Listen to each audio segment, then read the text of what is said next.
성탄절을 기다리고 있습니다. 예수 그리스도의 탄생과 만남을 기다리면서 2023년 대림절에는 청년 여러분들과 함께 예수님을 만날 때 임하는 은혜와 변화에 대해서 함께 묵상하고 있는데요. 여러분, 신앙생활 하다 보면 사실 매년 대림절은 새롭게 옵니다. 성탄절도 매년 오죠. 예수님이 매년 새롭게 태어나는 건 아니잖아요. 네. 대림절에만 예수님을 기다리는 것도 아닙니다. 예수님은요, 언제나 우리에게 찾아오시고 우리도 매일 예수님을 만나고 동행하는 삶을 살아야 할 텐데요. 저는 그래서 매년 이 대림절이란 기간을 다른 기간에도 그러겠지만 이런 식으로 좀 보내고 있어요. 대림절은 꼭 이제 연말이랑 겹쳐 있거든요. 그래서 주님, 제가 2024년에는 제가 다음 해에는 올 한 해를 살아보니 아버지, 내 인생에 이런 은혜가 필요해요. 이런 주님의 능력이 필요합니다. 그 주님을 2024년에는 만나기 원해요. 제가 성경을 보니까 예수님은 이런 분이시군요. 이런 예수님의 모습을 저도 만나기 원해요. 이런 식으로 새해를 기다리면서 내년에 나를 만나 주실 예수님을 기대하고 기다리는 시간으로 보냈으면 좋겠어요. 그래서 우리 첫째 주, 대림절 첫째 주에는 여러분들과 함께 예수님은 우리에게 진짜 평화를 주신다. 평화에 대해서 함께 나눴었죠. 네, 모르시면 새벽이슬 청년의 유튜브에 들어가셔서 한 번 더 설교 말씀을 들으셔도 좋습니다. 그냥 덮어놓고 좋은 평화가 아니라 드러내시지만 치유하시는 평화. 내 소원이 이루어져야 평안한 게 아니라 사랑으로 나를 내어줄 때 진짜 평안이 우리의 삶 가운데 이루어질 수 있음을 말씀을 통해 봤고요. 우리 둘째 주에는 예수님께서 주시는 자유에 대해서 같이 묵상했었습니다. 자유라는 건 우리가 보통 내가 차지해야 하는 권리, 내가 할 수 있는 게 늘어나는 거 이렇게 생각하지만 자유는 내 권리가 아니라 모든 것을 할 수 있도록 하시는 하나님이 주시는 능력이다.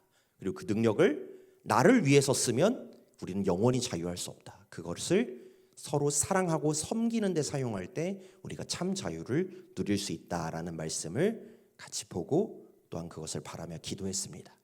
그리고 오늘은 대림절 셋째 주일이에요.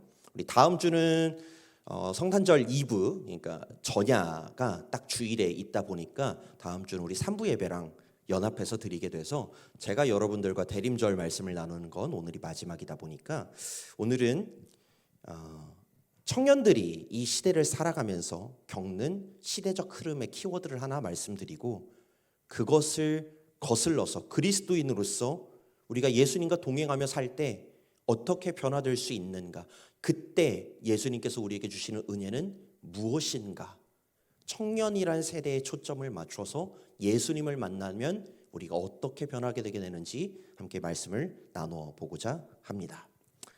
여러분들 말씀 노트에도 다 적어드렸지만 오늘 여러분들과 함께 나누고 싶은 키워드는 소유입니다. 소유. 답을 미리 보여주셔서 참 감사해요. 원래 두 갈씩이 제일 확실한 방법이죠. 보셨죠, 여러분? 못 보셨어요? 네, 그럼 다시 한번 보여주세요. 네, 소유. 네, 나왔습니다. 여러분, 저는 소유를 이렇게 얘기해 보고 싶어요. 무언가를 채우는 것. 네, 뭔가를 내 안으로 채우는 겁니다. 여러분, 인스타 하시는 분 계시죠? 손 들라고 하면 어차피 안 들 것 같으니까 인스타 하시는 분도 계시고, 인스타는 조금 귀찮다 하시면 그래도 카톡 푸사는 바꾸시면서 사시는 분도 있고, 나는 카톡 푸사도 바꾸기가 귀찮다라고 하시는 분들은 그래도 내 방 안에, 내 집 안에 뭔가를 꾸미면서 혹은 갖다 놓으시면서 살 텐데, 여러분 인스타에, 여러분 카톡 푸사에, 여러분의 방에는 뭐가 채워져 있나요? 뭘로 채워져 있으세요? 여러분의 컴퓨터 안에는, 노트북 안에는, 휴대폰 안에는 뭐가 들어있나요?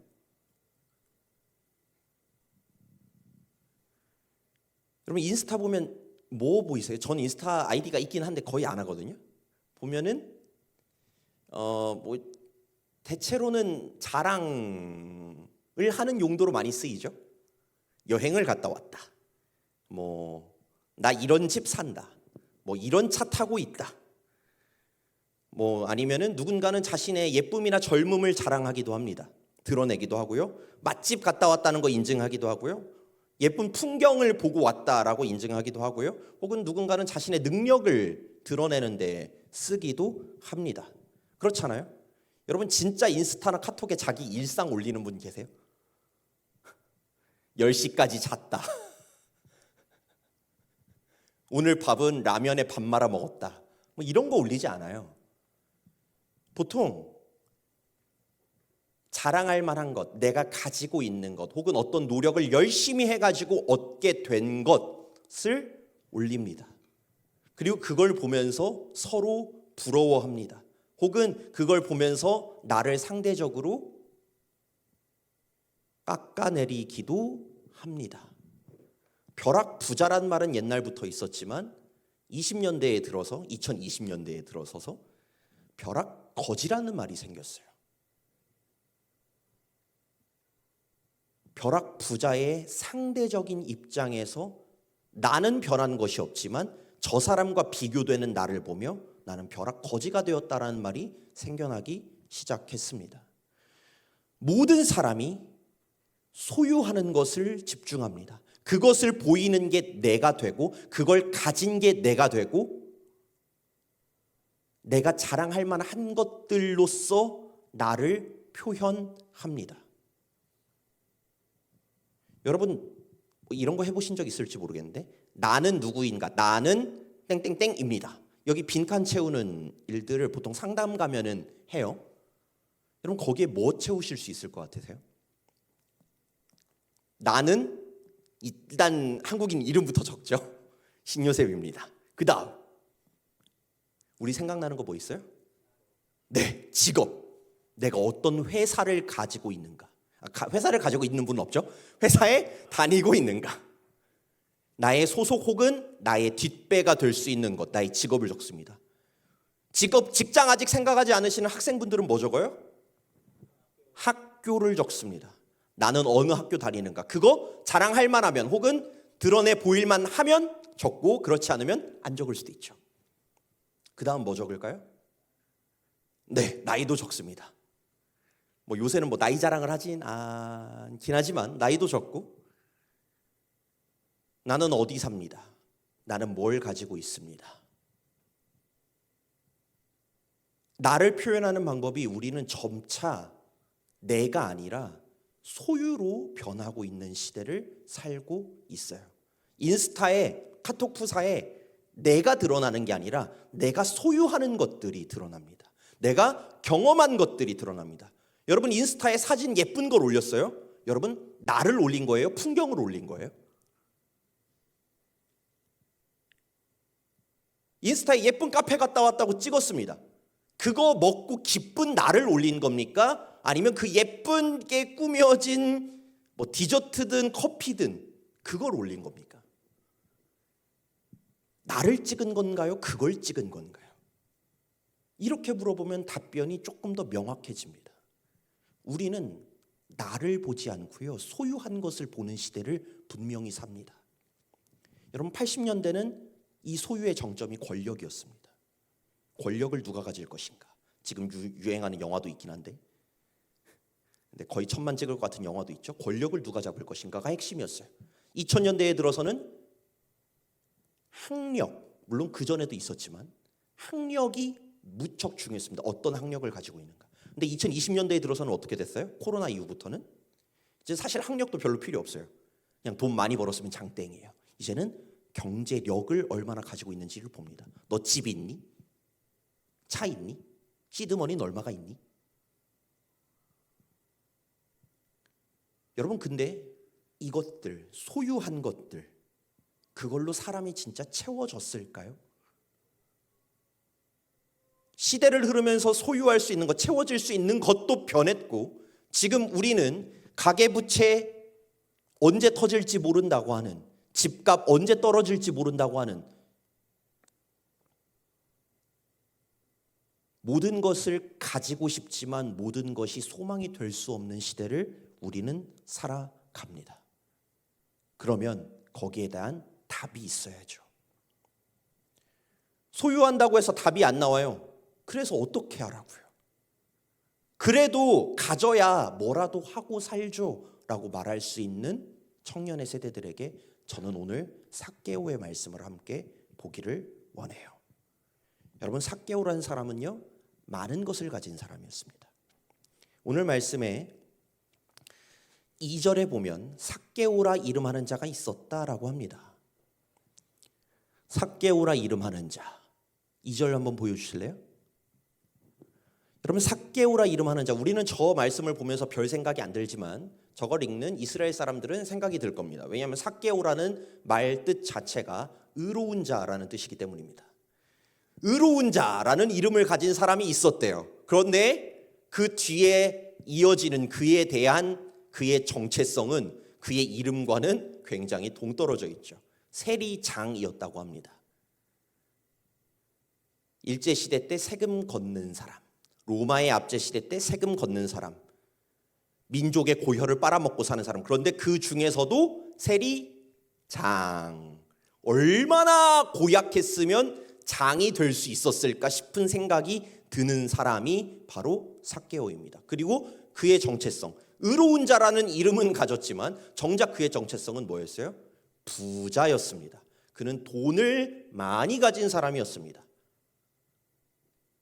돈을 탐했고 그것을 위해서라면 민족 또한 얼마든지 배신할 수 있는 사람이 바로 삭개오라는 사람의, 의로운 자라는 이름은 가졌지만 정작 그의 정체성은 다른 사람의 모습이었죠. 이런 삭개오가요, 많은 걸 가졌지만 그 안에는 채워질 수 없는 공허함이 있었습니다. 여러분, 다 가지면 만족할 것 같지만 그 안에, 그 시대 누구보다도 잘 생존한 사람, 잘 살아남은 사람, 그에게는요 필요가 채워지지 않는 것이 있었어요. 그래서 그는 예수님이 온다는 소식을 듣고 3절에 보면 이렇게 얘기합니다. 그가 예수께서 어떤 사람인가 하여 보고자 하되 키가 작고 사람이 많아 할 수 없어. 3절만 보면 예수님에 대한 관심이 있는 정도지 뭐 그렇게 썩 열심히 있어 보이지는 않아요. 진짜 예수님이 필요한가 잘 모르겠는데 4절에 보면 그의 상황이, 그의 상태가 어땠는지 정확하게 나옵니다. 4절 말씀 보니까 예수님을 보려고 앞으로 달려갑니다. 여러분, 이 사람은요 누군가에게 환영받는 존재가 아닙니다. 원수가 많습니다. 길거리 나가면은 그에게 책임 뜯긴 사람들이 많습니다. 그런데 그 사람들을 뚫고 달려가고요, 예수님을 보기 위해서 돌 무화과 나무에 올라갑니다. 키가 작았지만 어른이었어요. 여러분, 우리 길 가다가 어떤 어른이 갑자기 막 뛰어가더니 누구 앞에 안 보인다고 전봇대에 올라간다고 생각해 봅시다. 어느 정도 열정이 있으면은 전봇대에 올라갈 수 있을까요? 대통령이 왔으면, 뉴진스가 오면, 네, 이렇게 남자분들 이렇게 표정이 환해지시는데 저를 보고 조금만 환해지시면 돼요. 네. 예수님을 향한 열정, 예수님에 대한 필요가 삭개오는 분명했어요. 그는 이미 가진 게 많았음에도 불구하고 그의 마음속은 뭔진 몰라도 채워지지 않은 그 공허함을 가지고 예수님을 찾아갑니다. 그리고 예수님을 만납니다. 예수님을 만나고 삭개오는 이렇게 변했다라고 해요. 우리 8절 말씀은 다시 읽어보면 좋겠어요. 8절 말씀 우리 앞에 보시고 같이 한번 읽어보겠습니다. 시작. 삭개오가 서서 주께 여짜오되 주여 보시옵소서, 내 소유의 절반을 가난한 자들에게 주겠사오며 만일 누구의 것을 속여 빼앗은 일이 있으면 내 갑절이나 갚겠나이다. 여러분, 우리가 바로 앞까지 본 건요, 삭개오는 의로운 자라는 이름은 가졌지만 부자로 살아가는 사람이었고요, 민족의 뒤통수를 칠 수 있는 사람이었습니다. 그랬던 그가 예수님을 찾고 예수님을 만나자 자신의 소유를 내어주겠다라고 얘기합니다. 내가 혹이나 속여서 뺏은 게 있으면 4배로 갚아주겠다라고 얘기합니다. 대체 예수님과 그 사이에 어떤 만남이 있었길래 그는 소유하고 살아남아야 했던 그 세상 속에서 자신의 소유를 내어줄 수 있는 사람으로 변하고 정의를 지켜갈 수 있는 사람으로 변했을까? 소유함을 포기할 수 있었던 예수님과의 만남은 대체 어떤 것이었는가를 저는 여러분들과 오늘 나누고 싶어요.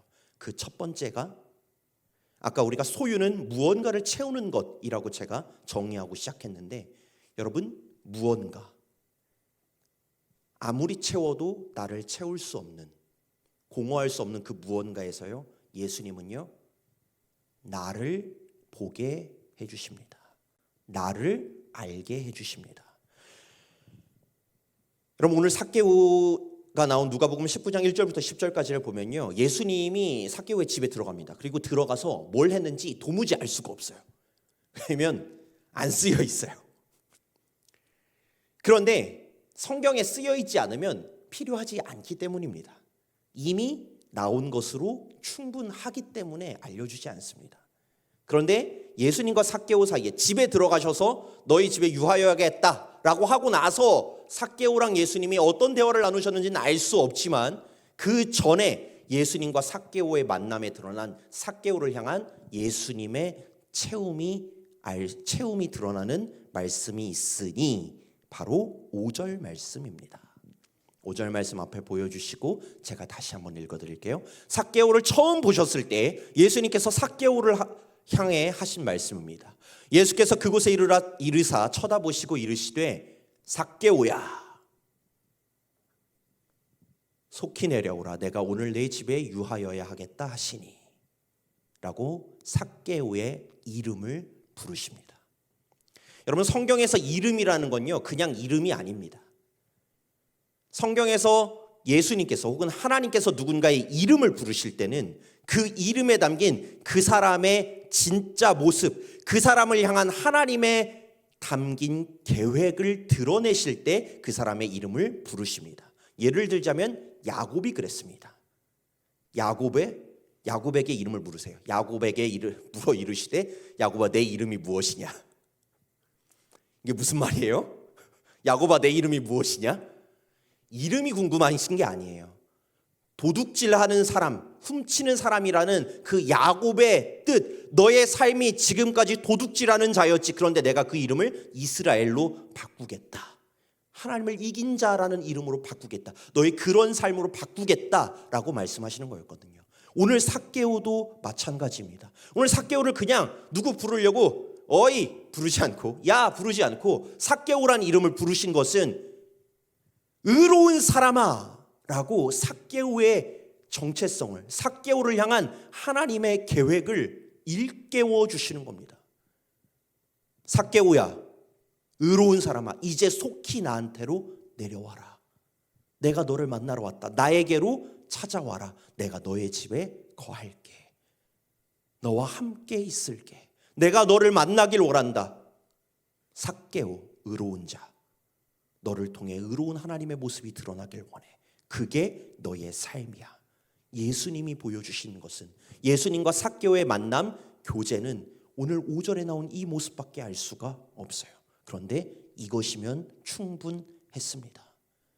여러분, 우리는 무언가를 열심히 채우려고 하는데요, 하나님은 우리에게 무언가를 채워주시기도 해요. 그건 두 번째 때 볼 거예요.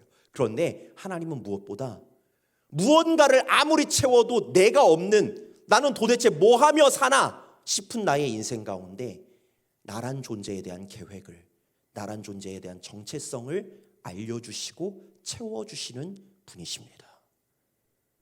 여러분, 소유가 판을 치는 이 세상 가운데 소유하는 그 무언가, 그것이 아니라 우리 새벽이슬 청년들을, 하나님을 믿는 사람들은 하나님께서 계획하신다, 하나님께서 기뻐하시고 이 세상을 살 때 하나님과 함께 동행하며 참된 행복을 누리며 살길 원하시는 그 나의 모습을 하나님 앞에서 체험받으실 수 있기를 바랍니다.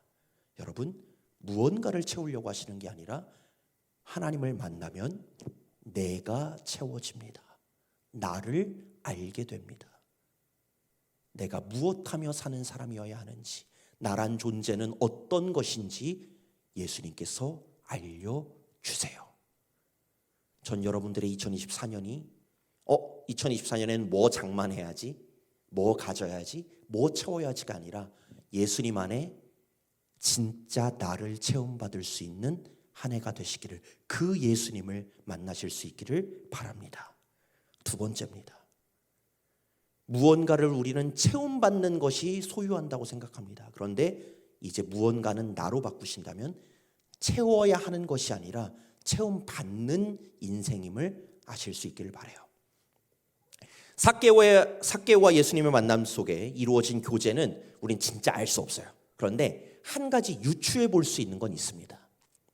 오늘 누가복음 19장 바로 앞에 18장에는 삭개오와 무척 비슷한 사람이 한 명 더 등장합니다. 부자 청년입니다. 부자 청년을 만나고 그 다음에 삭개오를 만납니다. 부자 청년도 예수님을 찾아왔고요, 삭개오도 예수님을 찾아왔습니다. 둘 다 예수님을 찾았고 만났고 대화를 나누었는데, 삭개오에게는 이 집에 구원이 이르렀다, 구원이 선포되었고요, 부자 청년은 마음에 근심하며 떠나가는 다른 결과를 보게 됩니다. 그는 자신의 소유를 내버릴 수 없었습니다. 가진 게 많아서 그것 때문에 근심하며 돌아갔다라고 합니다. 그랬던 시간을 겪고 나서 제자들이 예수님께 묻습니다. 누가복음 18장 28절에서 30절 말씀입니다. 베드로가 여짜오되 보옵소서, 우리가 우리의 것을 다 버리고 주를 따랐나이다. 예수님이 얘기했거든요. 부자 청년한테도 네가 가진 거 다 팔아서 나눠주고 너의 소유에 있지 아니하고 너의 사명을 따라 나를 따라오라고 했을 때 그는 재물 때문에 따라오지 못했었는데, 이미 제자들은 따라다니고 있잖아요. 예수님, 저희들은 다 버리고 따랐는데요 라고 얘기하자 예수님께서 그들에게 이렇게 답변해 주시죠. 29절 30절 제가 읽어드립니다. 이르시되 내가 진실로 너희에게 이르노니 하나님의 나라를 위하여 집이나 아내나 형제나 부모나 자녀를 버린 자는 현세의 여러 배를 받고 내세의 영생을 받지 못할 자가 없느니라 하시니라. 이 말씀은 띄워주세요. 그냥 예수님이 제자들에게 직접 얘기합니다. 소유하는 인생이 아니라 하나님께 받은 것, 하나님께 맡기고 드린 사람들은 어떻게 되는가? 18장 30절에는 목적어가 없습니다. 앞에 집이나 부모나 형제나 자매, 아내나 이런 게 나와요. 근데 현세의 여러 배를 받고 하면은 집도 2채 주고, 아내도 3명, 남편도 4명 주고, 부모도 2배로 주고, 이런 얘기는 아니겠죠? 네, 그런 얘기는 아닙니다. 현세에 무엇을 채워주시는지는 말씀해 주시지 않습니다. 왜? 무엇을 주실지 말할 필요가 없기 때문입니다. 하나님께서는 현세에 필요한 것들을 여러 배로 채워주시고 내세에는 영생을 받지 못할 자가 없다라고 자신의 소유를 내려놓고 하나님께 맡긴 자들을 대하여 이런 것들을 채워주신다라고 말씀하시고서 이어지는 게 오늘 여리고에서의 삭개오와의 만남이었습니다. 저는 삭개오에게 예수님께서 나눠라, 너 많이 가졌지, 나눠라고 말씀하셨는지는 모르겠지만 이 말씀 18장과 함께 볼 때 적어도 삭개오에게 내가 가진 것을 반 떼서 나눠주고 잘못 뺏은 거 있으면 4배나 갚겠습니다라고 얘기했던 삭개오에게 예수님께서 채워주실 것이란 말씀을 하셨을 것만 같아요. 방금 18장에서 바로 하셨던 말씀이거든요. 그리고 삭개오도 그 믿음을 가지고 자신의 것들을, 사실 여러분 이걸 나눔이라고 생각하기는 좀 어렵습니다. 여러분 생각해 보세요. 내 소유의 절반을 주겠다. 여러분 나눌 때 내 소유의 절반을 나누는 분 보셨어요? 아니죠. 이건 나눔의 느낌이 아닙니다. 우리가 생각하는 나눔의 개념이 아니에요. 내 소유에 대한 포기의 선언입니다. 절반 줄게요. 내가 뺏은 거 있으면 4배로 갚겠습니다. 주님, 이제 이 소유는 나에게 중요하지 않습니다라는 선언입니다. 그리고 그 선언은 바로 앞장인 18장에서 예수님의 처음의 선언에 이어지고 있습니다. 삭개오는 더 이상 자신의 소유를 채우려고 하는 사람이 아니라 채우시는 예수님을 만나 체험받는 인생으로 나아갑니다. 여러분 말씀을 맺도록 합시다. 여러분 소유가 필요합니다. 필요하지 않은 건 아니에요. 그런데 그것이 우리의 인생의 전부일 수 없습니다. 나를 채울 수 없습니다. 예수님을 만나면요, 예수님은 우리의 필요를 채워 주십니다. 하나님께 맡기고 나아간 자들에게 채워 주신다라고 말씀하십니다. 현세의 여러 배를 받는다라는 말씀도 분명히 있습니다. 그러니 여러분, 채우시려 할 때 채우려고 애쓰는 삶이 아니라 채우시는 하나님을 믿고 채움 받는 삶을 사시길 바라요. 그리고 그 중에 무엇보다 오늘 삭개오에게 임했던 은혜, 주님, 내가 소유한 걸로 나를 자랑해봤자 그것들 없어집니다. 시대가 흐르면서 다 바뀌어 갑니다. 그거 아무리 자랑해도 그것은 내가 아닙니다. 나는 누구인가요? 나는 무엇하며 사나요? 여러분들 세대의 그 질문 앞에 삭개오라는 정체성을 일깨워 주셨던 예수님처럼 예수님을 만나 내가 진짜 무엇하는 사람인지 나를 체험받을 수 있는 우리 모든 새벽 이슬 청년들 되시기를 간절히 축원합니다.